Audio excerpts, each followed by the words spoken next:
Once there was a man named Moishi the astrologer, and he came to the king and he told the king that in a few days' time, your horse is going to die. And as he predicted it, as he prophesied, so it was. And the king got very, very furious because he thought, for whatever reason, this prophecy, however he used astrology to see it, he thought Moishi somehow caused it. So he called him in and said, you know what, Moishi, you tell me something. Look in the stars and predict for me how many more days until you die. Now, Moshe knew this is a trap. The king obviously is mad at him. The king obviously wants to take revenge and wants to kill him. And no matter what number Moshe says, the king is going to disregard it. If he says I'm going to die in 100 years, the king's going to kill him tomorrow. If he says I'm going to die tomorrow, the king will kill him in 2 days and prove him wrong and still get to take his revenge.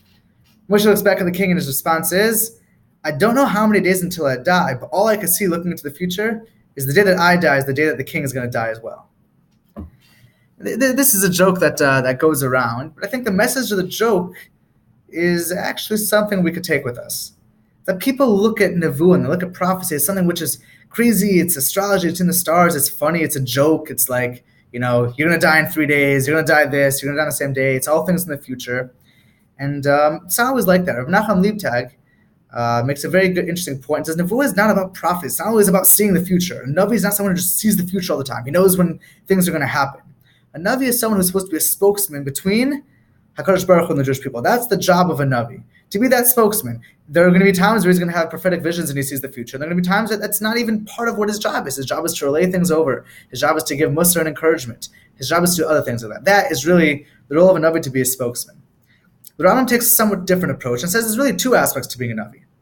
One aspect is to gain knowledge, right? Meaning Hashem will give you some type of revelation. You're going to know something you didn't know before, something big. So through the form of a nevuah, you yourself are going to get a lot more godly, a lot more all-knowing in the world. It's something more personal for you. That's one version of a nevuah. The second version of a nevuah is what we're used to, and that's the idea of that God's going to send you somewhere. You're going to be a messenger of God to go tell a certain nation to do tshuva, or to go lead a nation, to tell a group of people or a city or whatever what to do. Maybe that's what we're familiar with, and then maybe that fits what Rabbi Leibtag was saying as a spokesman to the people.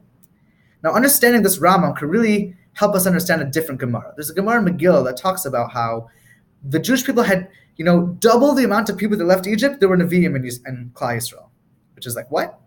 600,000 people, that's just like the men above 20, like they left Egypt. You're telling me that over 1 million Nevi'im in Klal Yisrael, how does that make any sense?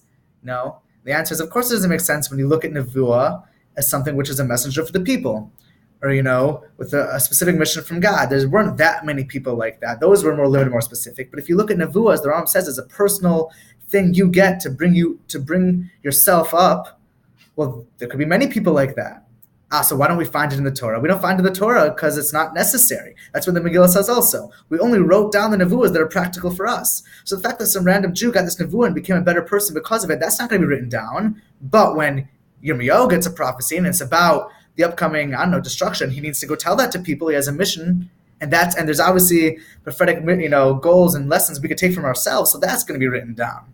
So and that's how the Rambam could explain that Gemara Megillah. Or Yitzchak Sender in the Sefer actually brings up, again, explaining the same idea, Rashi and Chulin, where he says the Torah is something which is also eternal, and Nevuah is something which is only for the moment. Again, it doesn't make sense. Wait a minute, I thought we just said that Nevuah is something which is for the future. How are we saying Nevuah is for the moment? And he answers it by saying, no. When we say Torah is eternal, because it's all eternal. Nevuah, it's either for the moment, or it's for the moment and also eternal. It could be both. And that fits perfectly into the Rambam as well. Most Nevuahs are for the moment, it's for the individual. And therefore, we have no reason to write in the Torah or to make a recording of it in Nevi'im or anything at all. But there are some Nevuahs which have both purposes. Maybe they're for the moment, but they also serve a purpose later on. And there's a reason to write them down because it's the message we could take ourselves. Understanding, this Rambam, understanding what Menachem Leibtag says, as the Navi is a spokesman, as the Navi is someone who has a message for the future, can help us understand, what we're meant to be learning when we learn Navi in general. When we learn Navi, we're not learning cute stories of history or past that happened, right? Because there are many cute stories that happened. Double, the people left Egypt, there were, Nevi'im and prophecies.